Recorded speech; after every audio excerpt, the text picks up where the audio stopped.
Will एक अकेला और दुखी इंसान था जो मरने के बाद अलग ही दुनिया में रीइंकार्नेट होता है, जहाँ पर उसे 3 अनडेड क्रीचर्स बड़ा करते हैं। ब्लड एक स्केलेटन वॉरियर, मैरी जो कि एक फीमेल प्रीस्ट है, और तीसरा है अगस्टस जो कि एक जादूगर है। शुरू में जब वो पैदा हुआ था उन तीनों को देखकर उसकी हालत खराब हो गई थी, लेकिन जैसे जैसे समय बीतता है उसे पता लगता है कि वो तीनों उसे नुकसान पहुंचाना नहीं चाहते और वो बड़ी ही जल्दी उनकी भाषा को भी सीखने लगता है। आगे गस उसे पढ़ा रहा था। जिस माना से दुनिया बनी है वो पहले बहुत ताकतवर थी, जिसकी वजह से वो कोई शेप ही नहीं ले पा रही थी। तभी गॉड आए और उन्होंने उससे कहा कि वो अर्थ का शेप ले ले, जिसके बाद उसका मजबूत हिस्सा जमीन बन गई और सॉफ्ट हिस्सा आसमान। पर गस, मैंने तो तुमसे बस ये पूछा था कि शब्द और मैजिक कैसे रिलेटेड है। चुप हो जाओ और पढ़ाई पर ध्यान दो। जिसके बाद गॉड ने सन बनाया, चांद बनाया और जमीन को समुद्र से अलग कर दिया, और इसके बाद ही हवा, पानी, पेड़ और बाकी सब आए, और आखिर में इविल गॉड्स, और फिर वर्ड्स और सिंबल्स। इन वर्ड्स में ताकत होती है, जैसे कि ये देखो, इग्निस लिखते ही फायर बन जाता है और इसी चीज को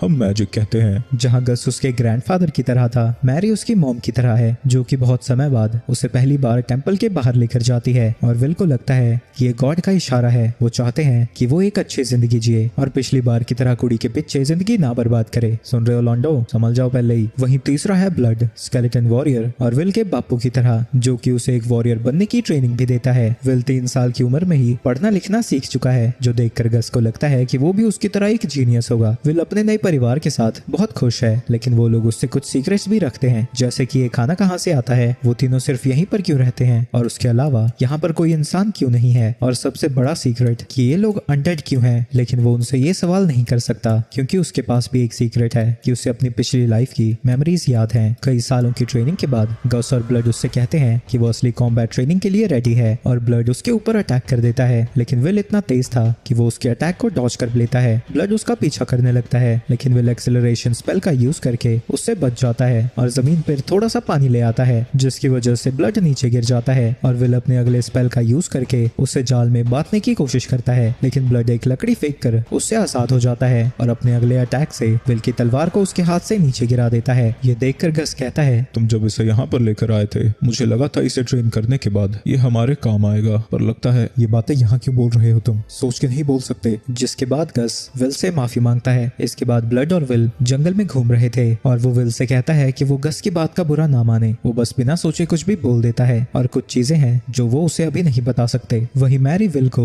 रोज की कामों को करना सिखाती है ताकि वो अकेला अपनी जिम्मेदारियां उठा सके। एक दिन विल मैरी को अर्थ गॉडेस के टेंपल में जाता हुआ देखता है, और क्योंकि मैरी को प्रे करता हुआ देखना उसे मना किया गया था, वो इसके लिए और ज्यादा क्यूरियस हो जाता है और मैरी को देखने जाता है, जहाँ पर उसके पूरे शरीर में आग लगी हुई थी। ये देखकर विल भागता